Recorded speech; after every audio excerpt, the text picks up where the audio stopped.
I allowed myself to embrace who I was and to feel like I belonged in their life.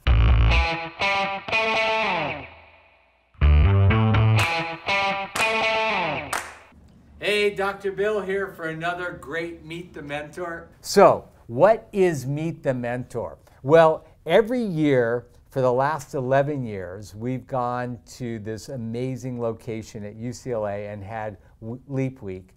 And Leap Week actually will celebrate its 11th year this year, July 22nd to the 28th. And during Leap Week, we will have about 415 amazing students come to UCLA where we teach them skills to be successful in life.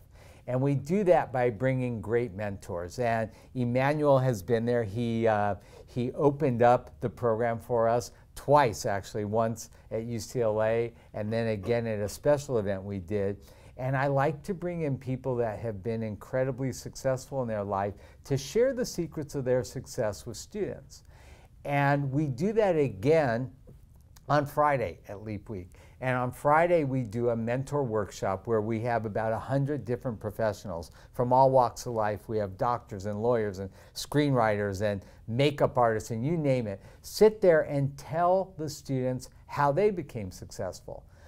But as a preview for that, we've been bringing in mentors every Wednesday morning at 11 a.m. Pacific Standard Time and sharing them to kind of give them a preview of what they're going to get when they come to Leap. And it's been a lot of fun, and I know you're going to be a lot of fun because I know you well and you've been a big supporter of Leap. So let's just cut to the chase and get on with Let's it. do it. So who is Emmanuel Kelly? Well, this is a long bio, but it's important, so bear with me a second. He was originally discarded as an infant and left in a park to fend for himself with no birth certificate, no passport, and no identity. Emmanuel Kelly shouldn't even be alive.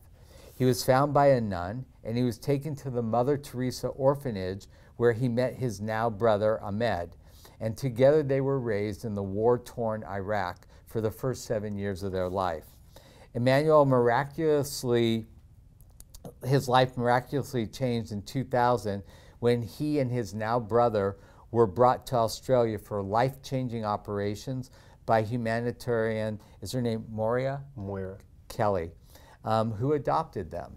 Over the next 16 years, Emmanuel underwent 8 life-altering surgeries and overcame enormous physical and mental obstacles, including learning to walk, feeding, dressing himself, and now driving a vehicle. Emmanuel has set out to achieve the dream of becoming the first differently abled pop star. He became a media sensation after his X Factor performance went viral, capturing, inspiring, and entertaining over 500 million people worldwide with his performance of Imagine on X Factor. And you can Google it, it is beautiful. In March of 2018, Emmanuel will be the face of Telethon, one of the largest TV events of the year throughout the Latin world and in the US to over 100 million TV viewers, headlining this 24-hour special to raise money for disadvantaged and differently abled children as well as cancer research. Emmanuel, thank you for being here, my friend. Thanks, brother. And Emmanuel has opened our program with an inspirational song and also an inspirational account of his life story. And it's such an honor and a pleasure to have you here with us. Tell me what's going on in your life right now. So yeah, I paid Bill to say all that, by the way, everyone. It was all paid. None of that is true. I'm not that, no. We're all amazing, we're all unique in our own right, and incredibly enough, only a week and a half ago, that 24-hour special happened. And one of the surprises amongst others throughout that 24-hour special was I got an awesome opportunity to bring a really good friend of mine and a mentor of mine actually, Chris Martin from Coldplay, the band Coldplay, to perform with me on that stage. Wow. Which is even more amazing and humbling, and that he performed my soon-to-be released single, which is really, really exciting. So this person who I've looked up to for my entire life, the music, the way they write, just everything about them, ended up coming on my stage, performing my song with me and backing me and supporting me. So I just want to put that out and say thank you again. But you know, there's some incredible things. I mean, this is one of the big things that just happened in my life. We just got an album that's that we just finished, and we're kind of completing the final little slots and pieces of that. The single "Edis Never Alone," which comes out in a few weeks. Which is amazing, and you know, we've got some other incredible performances coming up this year, from Ellen to Kimmel to a bunch of other things, to kind of just share my story and inspire young people, teens, to love yourself and to love themselves and to love who you are and embrace the gifts and the talents that we're given, right? So, yeah. At some point, you thought, like, my real calling is music. Where did that happen, and how did that happen? I kind of, you know, before I completely respond to that question, I'll ask you a question, and that is, when you hear someone sing, and it's a song that might connect to you, and it could be any song. Name me your favorite song. What's your favorite song? Okay, I'll take Imagine. I love your Imagine. Song. I love the Pentatonics There rendition. it is. I mean, They're I would good. say That's a good one. That's my favorite song. When you hear them sing it, and when you look at their faces and the way they sing it, what comes inside of you? Like, what do you think? I mean, it's a warm, fuzzy feeling. And makes you feel good, right? Music has that ability to connect to anyone at any time in any moment. It's the only language in the world that we all understand in one way, shape, or form, right? And so when I was a kid in Iraq, when you've got bombs going off, you've got gunshots, you're seeing executions, you're seeing this incredible amount of blood, violence, killing, this enormous just annihilation of someone's soul and heart, right? It just kills you. Right? When you see that every day, or when you experience it or hear it every single day, from screams to yells to whatever it is, there's nothing else that I could think better to do than literally hum to myself and sing to myself and kind of escape. Right? And so music became my escape. Music became the reason that I would able to live every day, the reason that I had hope every day that my day was going to be better. And that was my thing. I didn't know songs like Baba Black Sheep or Twinkle Twinkle or none of those songs, right? I do now, but none of those songs. But then when you don't know any typical songs, because we're fortunate enough in Western countries to learn those songs, then you kind of just make up whatever comes to your head. And that's what happened with me. So then when I came out to Australia, music, yeah, it was an escape still, when I didn't want to walk around that block that day because I was too lazy in learning how to walk. I didn't want to do something or whatever it is, right? I use music to escape. When I was in trouble, I used music to escape. When I had bad memories, used music to escape. As I got older, as I sung more in public and in front of people, and it started when I was about 11 years old at this event that Mum took me to. And there was about 2,000 people, and it was a financial planning, banking event in Australia. There were some famous people backstage, Australian famous people, and I was excited. I didn't even know I was going to sing. Mum kind of just brought me up on a random part of her speech and said, you know what, do you guys want to hear my son sing? Everyone goes, yeah, you know, and they scream and they went crazy. And I'm thinking, oh, they've got no idea what they're in for, because I'm probably horrible, right? Because I just had fun. I did it to escape, and I did it to have fun. I loved being the center of attention, still do. Love being the center of attention. And so she brought me up on stage, and I performed. And at the end of this song that I did, and the song was I Am Australian, which is an Australian song written by an American for the Americans, but you Americans said no to it, so the Aussies took it. And so I performed this song, and when I did, everyone in the audience, some were crying, some were smiling, some were just cheering in excitement and happiness, and some just had to just sit there and kind of feel it, but they were all standing. They were all standing. And in that moment, I knew this is what I'm supposed to be doing for the rest of my life. What was the hardest part? What was the part that really was the biggest challenge for you, and how did you overcome that? Loving myself, embracing who I am. I would, if you notice, if you watch the X Factor video, you'll see me actually trying to hide my hand in the shot. And yeah, I didn't embrace who I was. I didn't embrace the person that I am. I didn't appreciate it. I still used music as my escape. And then about 1.5 years ago now, maybe 2 years ago, I performed at an event in Utah, Salt Lake City, and it was for an opera event, and I had to go from that event to a different event, and it was my own concert. And I didn't have time to get changed, so I walked on stage because I was a bit warm. So I walked on stage without a jacket, just a t-shirt and a vest. And when I went on that stage with that vest and the t-shirt, I didn't even notice. I performed my song.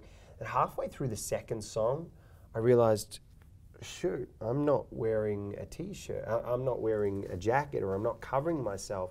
But yet everyone in the audience doesn't really care. They don't care about what they're seeing. And I realized in that moment, I gave them permission to appreciate who I was.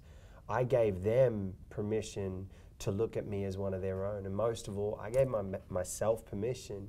I allowed myself to embrace who I was and to feel like I belonged in their life. I belonged a part of their journey. And that was a really tough thing for me, but it happened kind of accidentally. And then when that happened, I realized, Jesus, I'm kind of telling teens and whatnot, you got to love yourself, you got to do this, but I didn't love myself. So I realized in that moment, no, I need to love who I am. I need to start learning and pushing for it. And the more I did it, the more success came my way. And the more I learned how to love who I was and embrace the gifts that were given to me. The fact that I'm missing an arm or a leg, or that I'm born in Iraq and amongst war, that's a gift. Right? That was a gift given to me. And I get to choose what to do with that gift. I can use it as a crutch, or I can use it as something that lifts me and guides me and takes me and helps me succeed. And it did. I mean, because of that, all these incredible things happened. Working with the Bruno Mars camp, and it just kept going. There were so few singers that really break out, you know, and you have had some really shiny moments in your career. I have, but then I've had some really dark moments in my journey, right? It's tough. It's a tough world. It's a tough career, and you know, you meet some great people, and in that moment you think they're fantastic and they're going to back you and support you, but then you realize, no, they're in it for the wrong reasons, and that saddens you and kind of deflates you a little bit, and you think, okay, this is going to work out. This is the moment. This is the time. This is going to happen, and then it doesn't happen, and you're like, wow, I really felt this was the moment. And so there's so many times, so many letdowns, and I don't necessarily blame those people. I blame slightly myself because I allowed it to go there. I didn't, you know, do things in a different way, and I let them be lessons, right? But I also, in so many ways, don't also blame them because, you know, at the end of the day, in that moment, they're probably in the same position as you are. They're such in a high that they think, yeah, I can help this person. I can make them into the star that they deserve to be. And then they realize, no, I can't. I don't have that ability because I don't know what I'm doing here. I don't know what I'm doing there. Or they're just not hardworking enough, right? And so you come across a lot of those things. And so I've just had to up my what's that called? Your standards, right? I've just had to up my standards and up my work ethic and expect and have high expectations. And if people don't meet that expectation and that standard for me, then I got to walk away. And it doesn't mean I can't be friends with them. They're some of my closest friends, but I got to just walk away. You know what I love the most about you is that you're so willing to be open and share your experience with people to help lift them up. I mean, look, you could pursue this music thing strictly as a musician and just focus on the music and the music and the music and never really care about other people around you. And I love that you take the time to spend, especially with young people, and really give them a message that I think is so needed today, because with everything that goes on, and you know, and I've raised 3 kids and I've watched my daughters go through high school and now in college, there's so much peer pressure and so much with social media and with bullying and with all this stuff out there, you know, it's so refreshing to see somebody like you sit down and say, hey, look,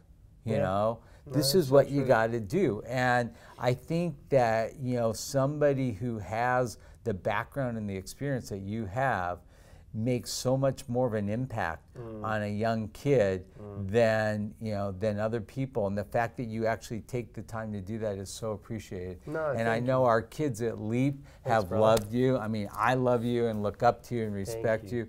And, you know, anything that we can do to help you with your music career, we certainly would. So I want to close on a high note.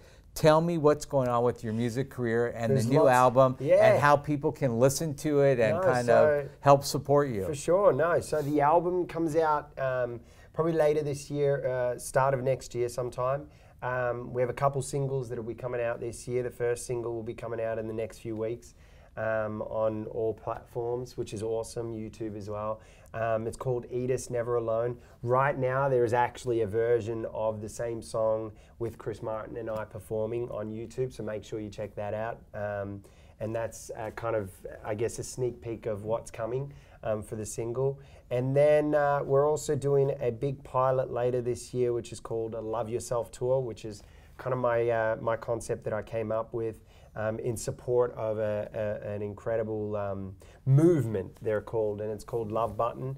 It's a movement that Chris Martin and Coldplay kind of have. Is this the Love Button? That's the Love Button that they have, and the idea is essentially you buy a Love Button, a bigger one, and on the back of it there's like a little, there's, you know, your seat number, serial number, all that sort of stuff, and you pay like $5 for a ticket, and you go, you watch the concert.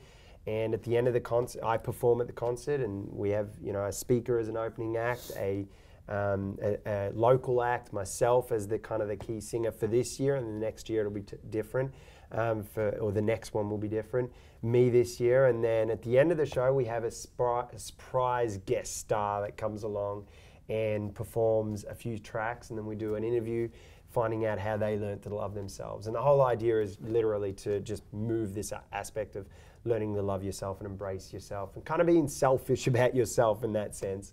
Because it's selfish to love yourself, but it's a good selfishness, right? There is good and then there's bad, and that's a good one. And so it's really exciting. So we're doing that this year in the next few months. And it's called the Love Yourself Tour. And then we've got a tour next, and I'm also going on tour this year as well, which is exciting, just on me. And then next year we're going on a world tour, which is exciting as well once the album comes out, and that'll be around June, July next year. Okay, so, and if people watching want to follow you, what's the best way? Instagram is Emmanuel Kelly Official. Facebook is Emmanuel Kelly Official. Twitter is Emmanuel K Twitter with 1 T. And YouTube is just Emmanuel Kelly or Emmanuel Kelly Official as well. That's awesome. And were you going to be in town Leap Week, July 22nd to 28th? I should be. Okay. Yeah. I can't see why I'd love I'm not. to have you open one of the days again. All Sounds right. good, brother. Actually, you could do the opening day on Sunday. Awesome. 3 o'clock. Sounds good. Let's book him. Done. All right. It's done. All awesome. right. Hey, Too thank easy. you, man. Thank you, brother. Appreciate it. All right. Thank you. Dr. Bill, over and out. Next week, another great, amazing Meet the Mentor. Thanks for watching.